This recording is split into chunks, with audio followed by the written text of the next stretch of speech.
Oi, meus chuchus, sejam bem-vindos ao Amadurecendo Verde, o nosso novo cantinho para a gente conversar sobre saúde, bem-estar, estilo de vida e meio ambiente.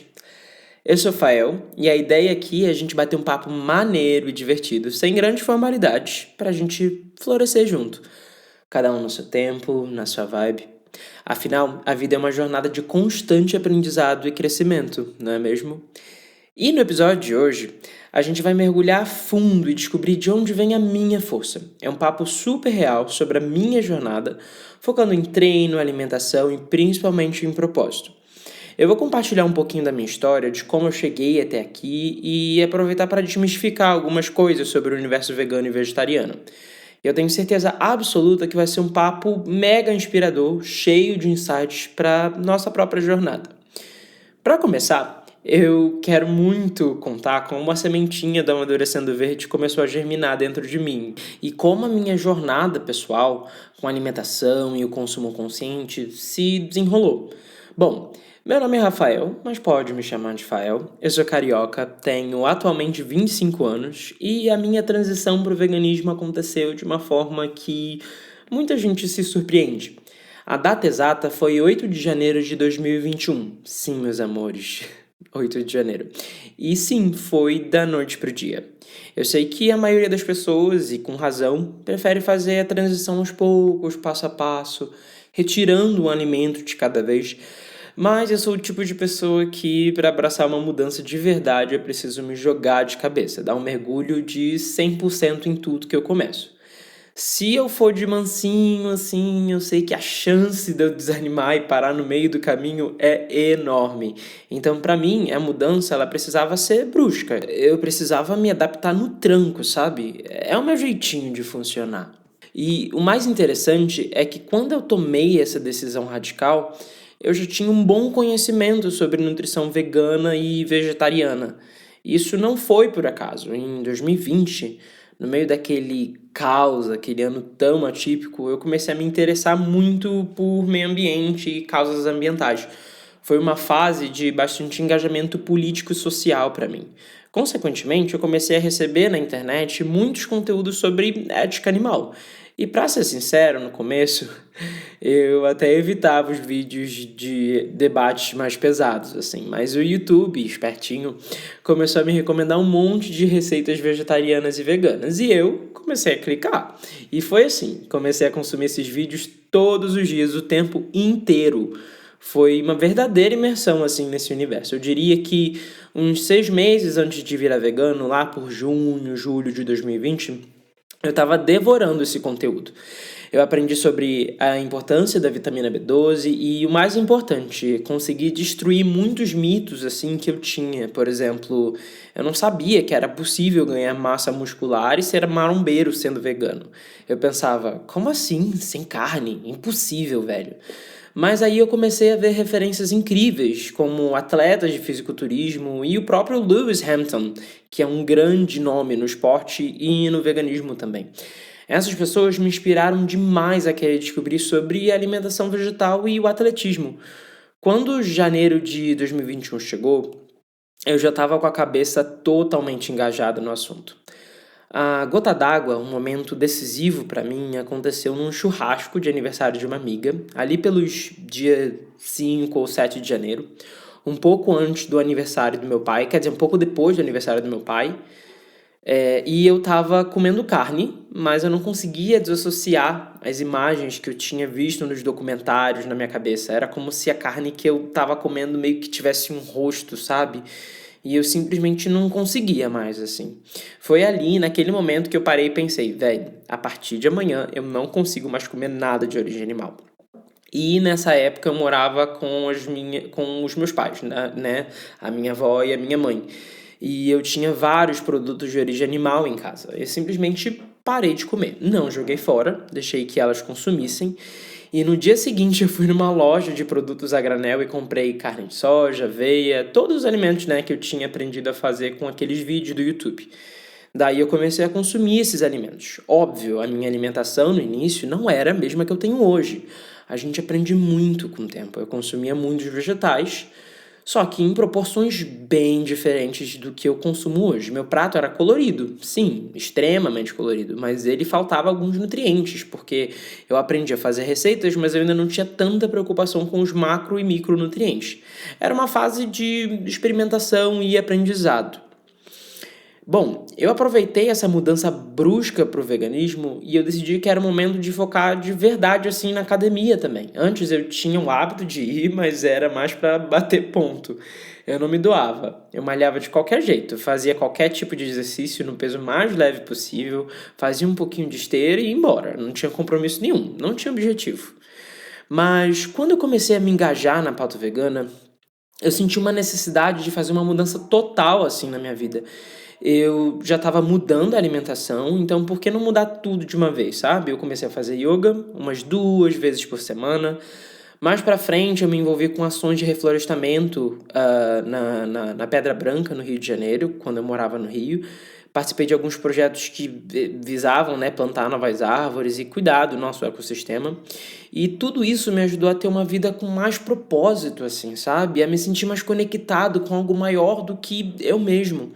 E o fato da academia era justamente porque eu precisava criar na minha cabeça e também um pouco para os outros essa ideia de que você não precisa comer carne para ter um corpo legal. Que uma coisa não justifica a outra. No início, isso era um padrão muito alto que eu colocava sobre mim, sabe? Eu precisava provar a todo custo que era possível, porque eu ainda não tinha ciência de como iria ser minha alimentação a longo prazo e eu ainda não tinha construído um corpo com base nessa dieta, mas eu tinha dentro de mim essa necessidade de provar para as outras pessoas. Com o tempo, eu fui parando com essa noia, com essa necessidade de provar, eu fui deixando as coisas correrem de uma forma um pouco mais natural. Eu parei de falar ativamente sobre o veganismo o tempo inteiro. Às vezes você acabou de conhecer a pessoa, então eu sou vegano. E eu comecei a deixar que as pessoas perguntassem pelo exemplo, pela minha própria influência em si. E com isso, eu comecei de fato, né, a querer ter um estilo de vida mais saudável e mais coerente com o que eu acreditava em todas as esferas. E com o tempo, a gente vai aprendendo, a gente vai se informando. A minha mudança também do Rio de Janeiro, porque atualmente eu não moro mais no Rio, saí de lá há um pouco, acho que mais de 2 anos. Também trouxe inúmeros outros conhecimentos, assim. Inclusive, o fato de que para a gente se manter firme em um propósito, a gente precisa estar cercado de pessoas que apoiam esse estilo de vida da gente. A gente precisa ter uma rede de apoio, porque isso torna as coisas muito, mas muito mais fáceis. É muito difícil a gente ser uma ovelha negra isolada, um lobo solitário, sabe? Inclusive, há inúmeros estudos que investigam o consumo de carne e como ele afeta não só a saúde física, mas também o bem-estar social. Há pesquisas que sugerem que as pessoas veganas e vegetarianas podem ter uma probabilidade maior de desenvolver certos tipos de isolamento ou até mesmo quadros de depressão, justamente relacionados a essa falta de adaptação e aceitação social. No início, quando eu morava no Rio, eu conhecia pessoas veganas que moravam lá, mas eu não tinha nenhum contato direto com elas, sabe? E as pessoas que começaram a ter uma alimentação vegetariana por influência minha não eram veganas de fato. Então, realmente foi muito difícil pra mim na minha adaptação por um tempo assim. Mas assim, adaptar e parar de comer carne é um hábito. Então, nos primeiros 2, 3 meses, realmente foi um pouco mais desafiador. E a partir disso, não é que você esquece o sabor, mas você começa a se acostumar com outros tipos de paladares. E você para de sentir aquela necessidade. Eu imagino que seja algo como parar de beber refrigerante. Chega uma hora que você vê a pessoa tomando refrigerante na sua frente e você não sente mais vontade. Ou como parar de fumar de fato, assim, sabe? A carne, ela é um alimento que vicia, e há estudos que provam que a carne pode sim causar uma certa dependência, inclusive a nível social. A gente fica um pouco dependente, né, socialmente falando, da carne. Ela também traz um status social, então é difícil a gente desassociar isso. O brasileiro está acostumado a comer com a famosa mistura no prato, então quando a gente come arroz, feijão e salada, pode soar para alguns como se a gente estivesse passando necessidade, mas não é necessariamente isso. E é exatamente isso que a gente vai quebrar agora. A gente desmistificando os custos e a nutrição da dieta vegana. Agora, vamos quebrar uns mitos que rondam a alimentação vegana e vegetariana. O primeiro, e talvez o mais comum, é que a dieta vegetariana e se alimentar de forma vegana e proteica é muito caro. Mas eu quero te mostrar que isso não é verdade e, inclusive, trazer alguns dados para você refletir. A carne de soja, a famosa proteína texturizada de soja, nossa PTS, ela é extremamente proteica. Para cada 100 gramas de proteína de soja, a gente vai encontrar ali cerca de 50 gramas de proteína. Ou seja, a metade da carne de soja é proteína pura. Em comparação à carne animal, ela vai ter uma quantidade muitas vezes menor de proteína por 100 gramas de porção. Então, tem esse ponto que é muito importante além da quantidade de colesterol.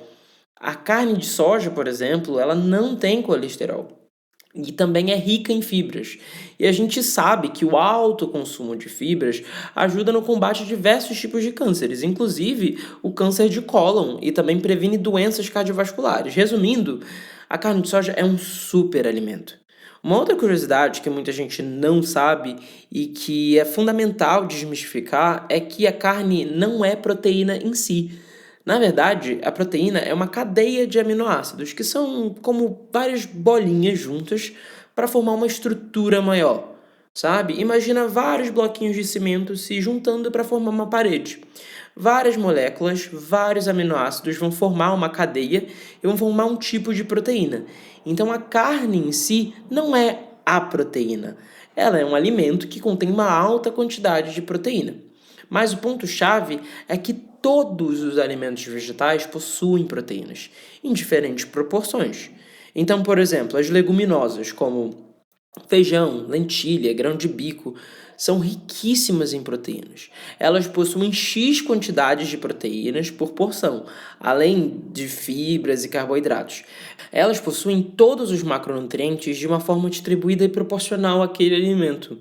E o melhor, quando a gente consome diferentes tipos de alimentos numa mesma refeição, a gente já possui uma proteína completa, com todos os aminoácidos essenciais que a gente precisa consumir. Então, basta misturar um cereal e uma leguminosa, por exemplo, e o nosso clássico e tão amado arroz e feijão já possui ali a quantidade de aminoácidos essenciais suficiente e uma proteína completa para a gente consumir. Mas é óbvio que, comparando com a carne, a quantidade por porção pode ser um pouco menor. Então a gente costuma colocar outra fonte de proteína no prato. Você pode sim comer arroz, feijão e uma lentilha. Você pode sim comer arroz, feijão e uma bolonhesa de soja, ou uma almôndega de soja, ou tempê, ou tofu. Existem inúmeros outros tipos de proteína vegetal que a gente tem à disposição e que são deliciosas e versáteis na cozinha.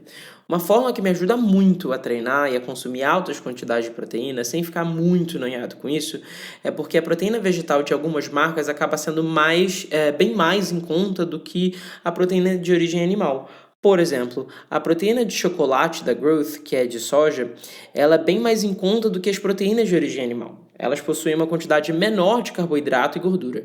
Elas possuem sim uma quantidade elevada de sódio, mas automaticamente, quando a gente vira vegano, a gente para de consumir muitos produtos industrializados, porque boa parte deles possuem produtos de origem animal. Então a gente acaba balanceando e diminuindo o nosso consumo de sódio no dia a dia.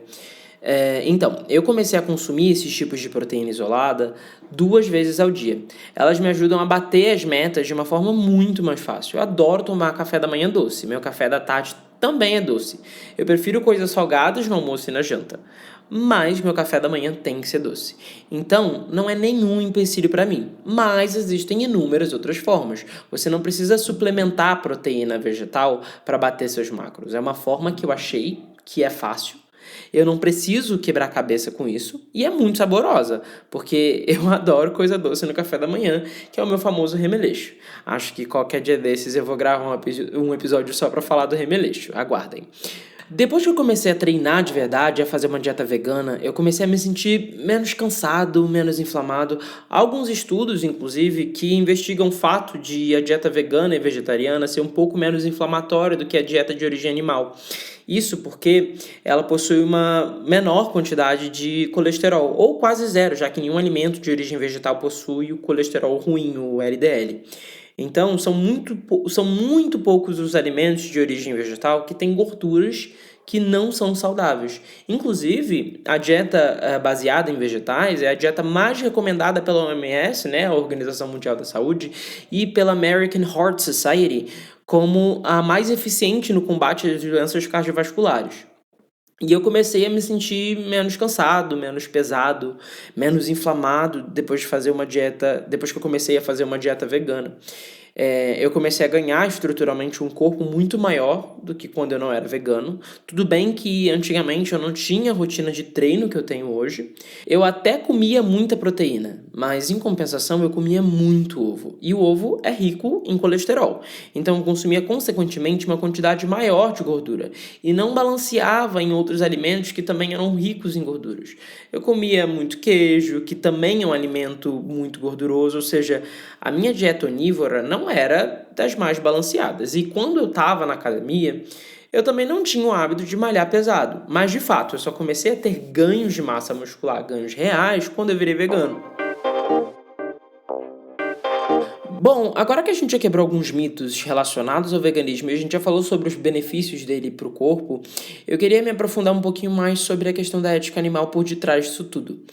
Gente, para mim é sobre se alimentar com propósito, é ter uma vida um pouco mais alinhada com o que a gente acredita, com os nossos valores. Quando eu virei vegano, eu comecei a ter resultados na academia e eu comecei a me cobrar muito. Eu sempre fui muito a favor de lutas sociais. E eu não quero me alongar muito nisso agora, mas é um ponto muito importante para mim. E eu percebi algo fundamental. Não é necessário consumir proteína de origem animal para ter um estilo de vida saudável. Uma coisa não está necessariamente ligada à outra. Assim como você pode ser uma pessoa onívora e não ser saudável, você também pode ser uma pessoa vegana e não ser saudável. Da mesma forma, você pode ser uma pessoa onívora com uma dieta extremamente balanceada e uma pessoa vegana também com uma dieta extremamente balanceada, correspondendo a todas as necessidades nutricionais. A saúde, ela não está exclusivamente atrelada a comer carne ou não. O ponto é a escolha consciente. Só que quando eu comecei a ter resultados, a ver meu corpo se transformando e minha saúde melhorando com uma dieta 100% vegetal, eu percebi de fato que a gente não precisava consumir nada de origem animal. E essa foi uma virada de chave para mim, assim, sabe? Eu entendi que todas as minhas necessidades de sabor, de paladar, ou aquele prazer momentâneo de me deliciar com o alimento, elas não são mais importantes do que a vida de um outro ser vivo. E eu acredito profundamente que todas as vidas são importantes. Então, como eu acredito que todos os seres, todas as vidas são igualitariamente importantes, eu não acredito que seja justo, por um minuto de prazer, ao me deliciar com o alimento, eu consumir certos tipos de produtos que envolvem o sofrimento ou a exploração de outro ser vivo. Essa é uma reflexão, assim, pessoal que me move, sabe? Eu quero que você, que tá me ouvindo, entenda isso de uma forma amigável, assim, sem ofensas, sem imposições. É uma questão de consciência e empatia. É sobre colocar a vida e o respeito acima de um paladar momentâneo. Com essa percepção, eu comecei a repensar um pouquinho mais, assim, não só no meu consumo do que eu me alimentava, mas do que eu consumia de modo geral. Porque se a alimentação, que é algo que a gente faz no mínimo 3 a 4 vezes ao dia, eu estava conseguindo suprir todas as minhas necessidades e ainda me sentir bem, por que não estender isso para outras coisas, sabe? Que realmente não são tão essenciais assim, como protetor solar, por exemplo. Hoje a gente tem protetores solares que não testam em animais e que são igualmente eficazes. Então eu comecei a mudar todo o meu estilo de vida, buscando escolhas assim mais éticas em todos os aspectos. E quando você vira vegano, a sua vida vira muito em torno além disso, sabe? Lutar em prol dos animais, lutar em prol da não violência de um modo geral, assim. A luta, ela tá intrinsecamente ligada à outra. Eu, por exemplo, faço parte da comunidade LGBT e também eu não sou uma pessoa rica, então eu tô dentro de caixas, assim, dentro de outras minorias. E eu tenho certeza que todo mundo que está me ouvindo também é contra qualquer tipo de violência. Então eu acho que essa mudança me fez repensar não só no meu consumo nutricional, mas também no meu consumo de modo geral, no meu lugar no mundo. Aquele receio inicial de, gente, se eu virar vegano e eu não conseguir ter o corpo que eu imagino, me desculpa, mas eu não vou querer, não se concretizou. E isso me deu uma força enorme. eu me doei, eu tive resultados e eu falei, realmente agora eu não tenho mais desculpa para retroceder. Então hoje eu vivo com esse propósito de viver em prol de lutar, não só pelos animais, mas por um mundo com menos violência, assim, por um mundo com mais amor, por um mundo em que as pessoas estão mais conscientes das ações delas, sabe? É um processo e um propósito que me move, assim, que me dá força e que me faz sentir que eu tô amadurecendo a cada dia mais. E é basicamente isso que eu quero compartilhar com vocês aqui nesse podcast. Bom, gente, chegamos ao fim do nosso primeiro episódio de Amadurecendo Verde. Eu espero que a minha jornada tenha inspirado vocês de alguma forma e que a gente tenha conseguido desmistificar alguns dos pontos mais importantes sobre a alimentação vegana e vegetariana e também sobre como o propósito pode guiar as nossas escolhas. E lembrem-se sempre que amadurecer é um processo contínuo e cada passo, por menor que seja, conta muito. Esse é só o começo da nossa jornada juntos, eu tô mega animado. E no próximo episódio, a gente vai ter mais papos sobre saúde, bem-estar, a gente vai filosofar um pouquinho e de como a gente pode florescer juntos, explorando os novos temas e desvendando ainda mais novas curiosidades. Muito obrigado pela companhia, pela sintonia e por embarcar nessa jornada comigo. Eu sou o Fael e a gente se encontra no próximo episódio de Amadurecendo Verde. Um beijo enorme e até lá. Tchau, tchau!